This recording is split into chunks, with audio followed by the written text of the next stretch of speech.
Hey everybody, welcome back to Tim Travels. I'm your host Terry.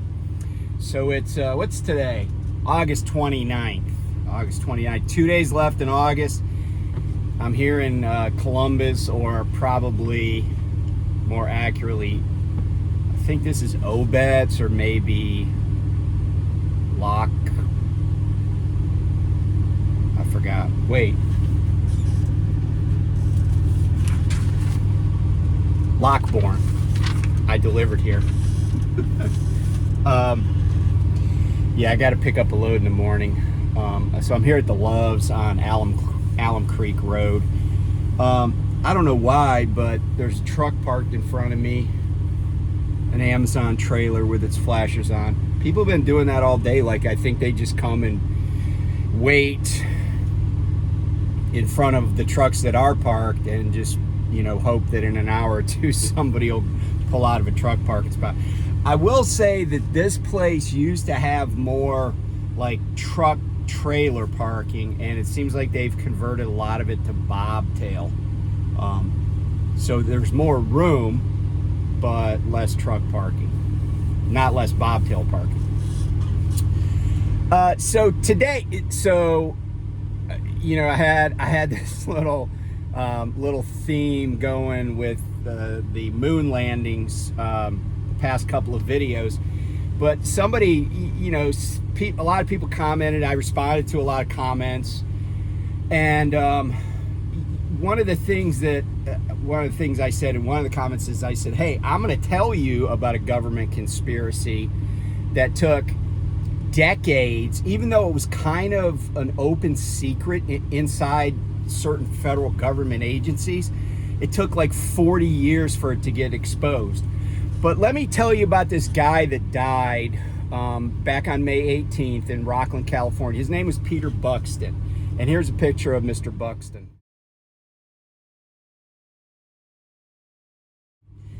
So Mr. Buxton came to this country when he was I think around 2 years old, and his family had escaped Nazi-occupied Czechoslovakia and came to the United States. So fast forward a few years, Mr. Buxton goes to college and he gets a job as a federal like healthcare worker or public health worker, like, and this is in San Francisco in the 60s, and he starts hearing rumors about what was known as the Tuskegee study. Now, you've heard of the Tuskegee Airmen and Tuskegee University, but you may not have heard about the Tuskegee study. But the Tuskegee study was this study that began in 1932 with about 400 African American folks, I think all men, that were infected with syphilis in Alabama.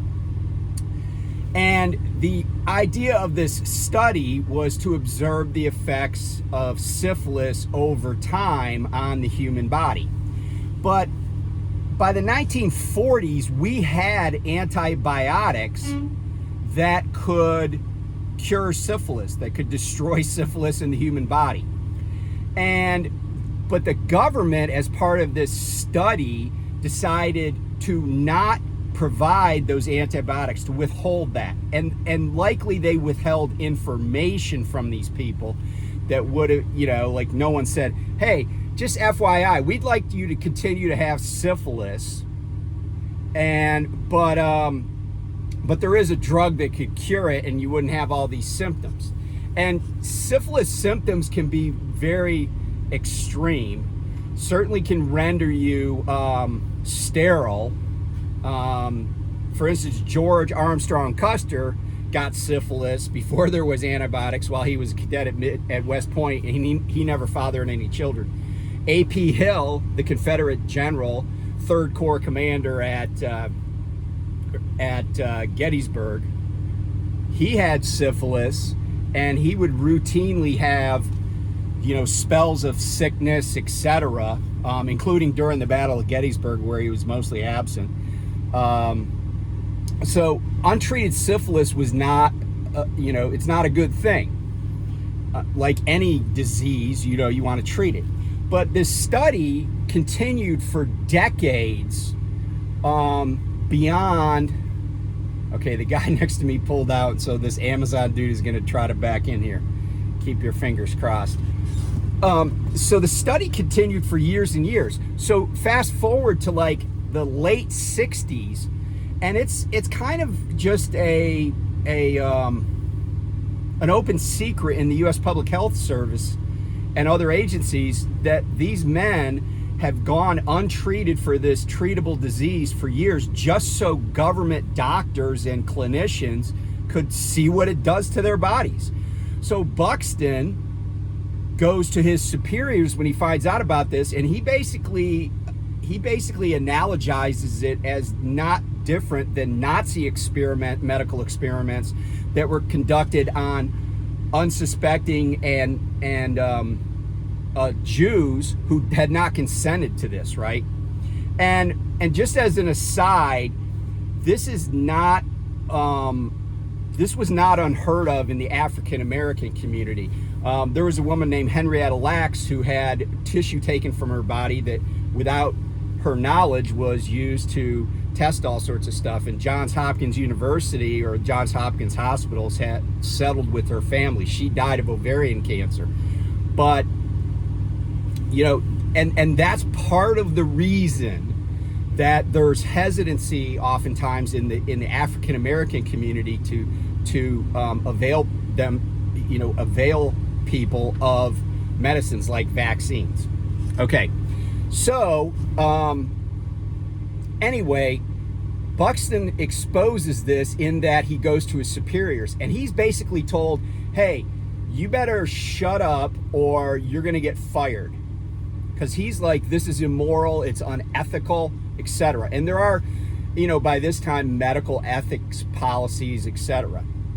So anyway, he leaves the public health service and he goes to law school.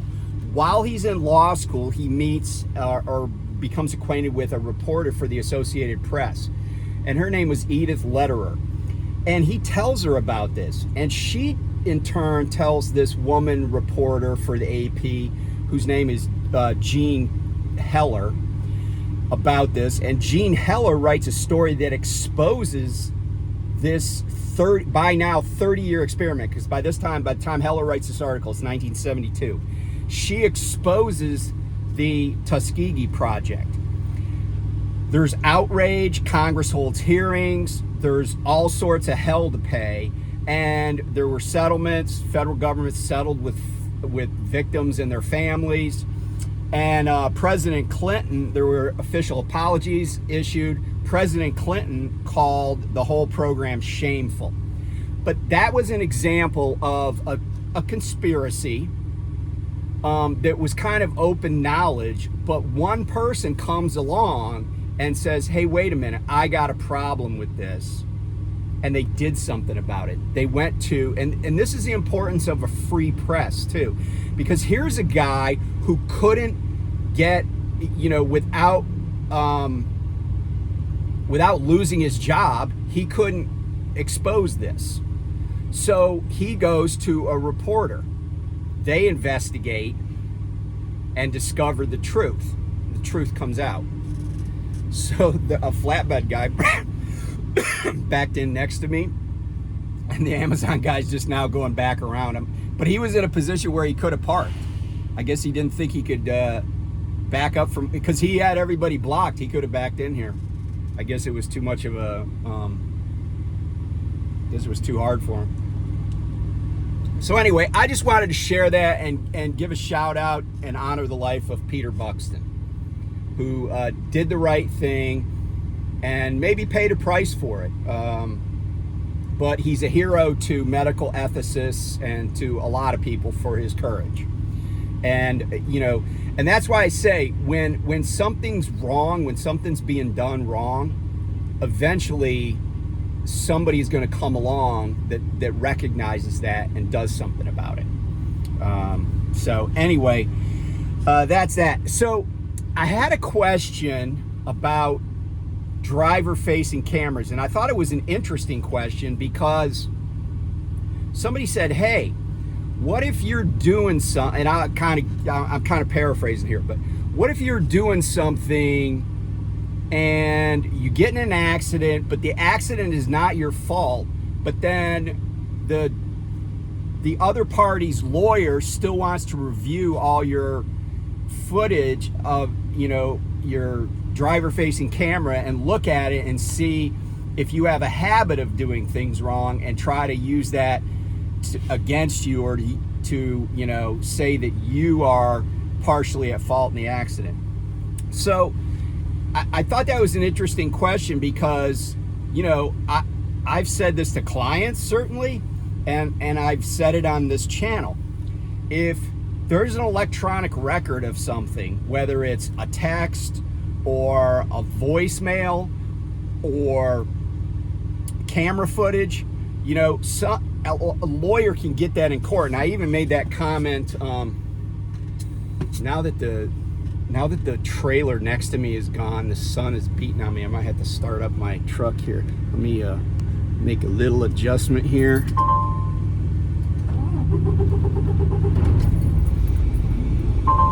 Because it's pretty hot today, and it's not. There's not enough air moving from the APU to keep it cool up here in the cab without the curtains closed, or up here in the front, I should say.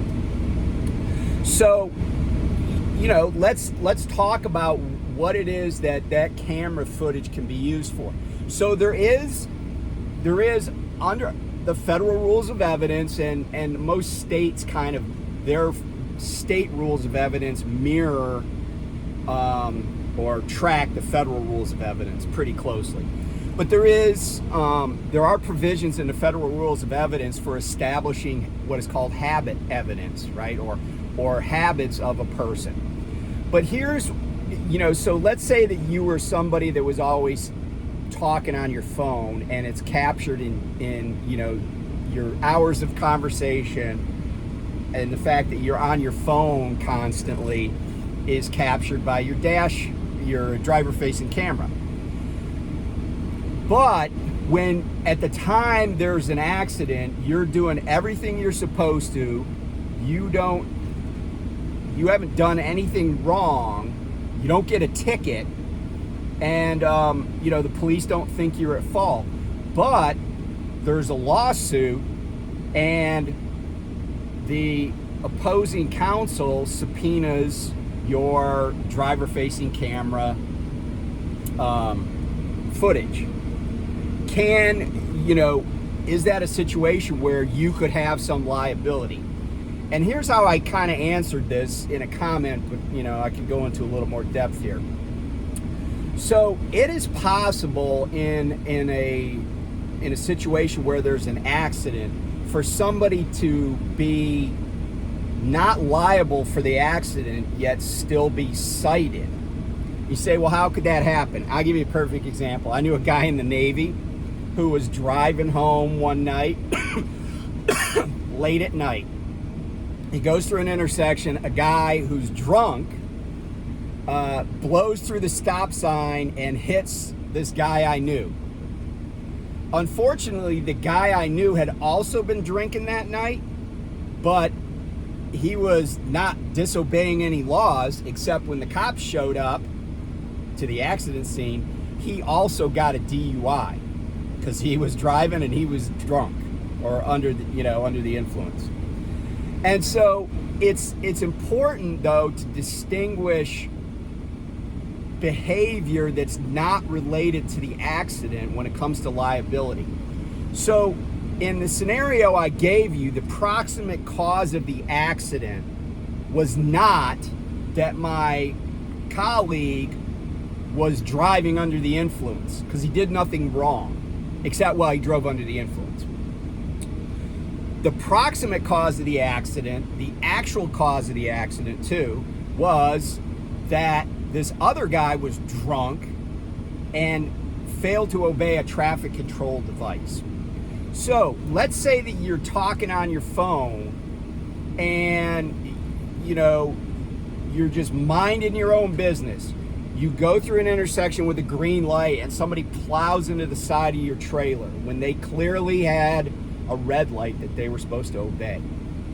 You talking on your phone, and by the way, just talking on the phone is not in and of itself illegal if you're doing it hands-free. But let's say you had the hand set up to your head, okay, which would be illegal, and it's seen by the camera. Well, first of all, if the police get that camera footage, they can cite you for talking on your phone, and you could lose your job, right? Like, it's very possible to lose your job in trucking when you did nothing wrong. I mean, and when I say nothing wrong, I mean nothing wrong. You can still lose your job. I've talked about cases like that. But let's say that you were doing something wrong in that maybe you got a ticket for using your cell phone, but the accident was not your fault, okay?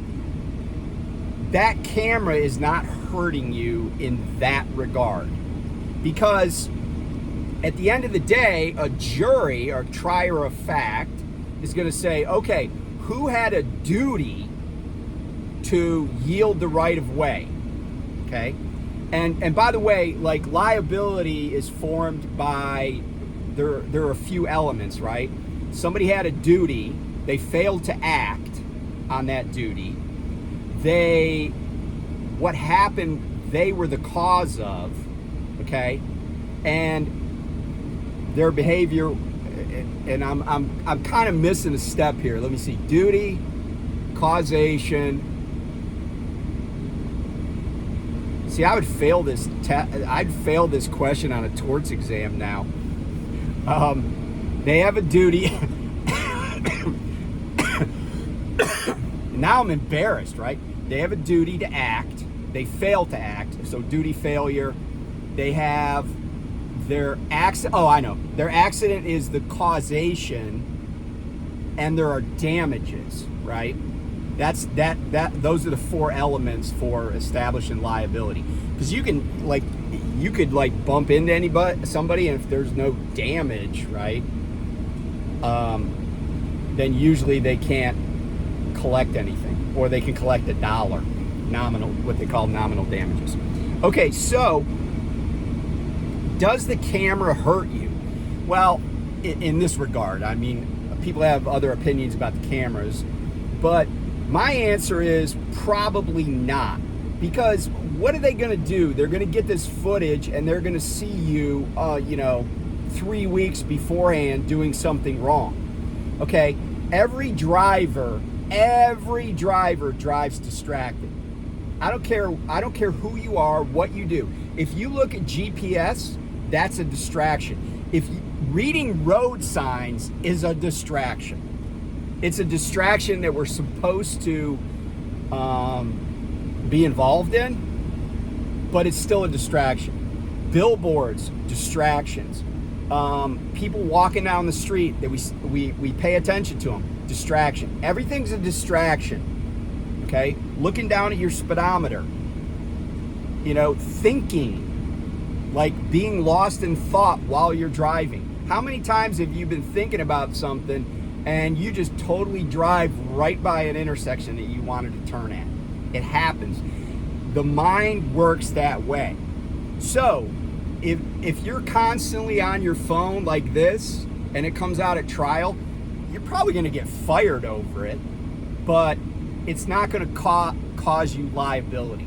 The other thing I'll say about liability is anticipate that you might be sued at some point when you're driving a truck because of something that happens. And it's like I used to tell friends that were doctors or people who are in medical school. The odds of you getting sued as a doctor the odds of getting sued once are fairly high. The odds of getting sued repeatedly are fairly low. The average doctor, I think, I saw something that said they got sued like 1.3 to 1.5 times in a career.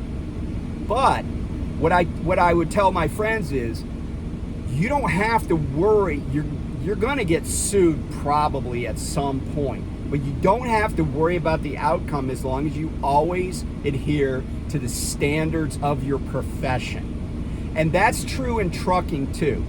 if you do what is deemed to be the standard of the profession, then even though you get sued, you're probably going to avoid being found liable.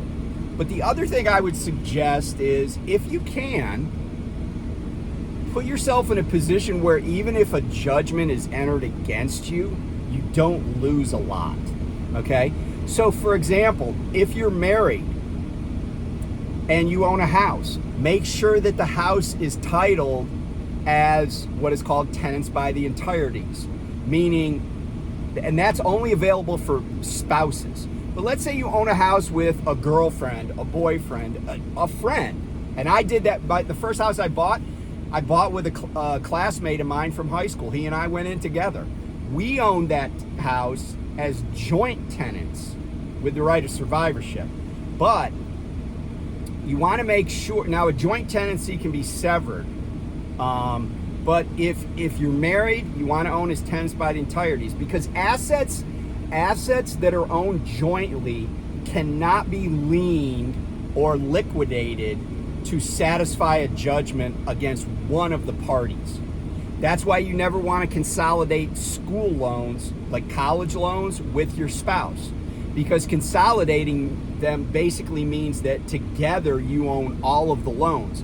And if there's a divorce later on, something happens, somebody dies, then those loans don't go away from the surviving spouse or one of the divorced spouses.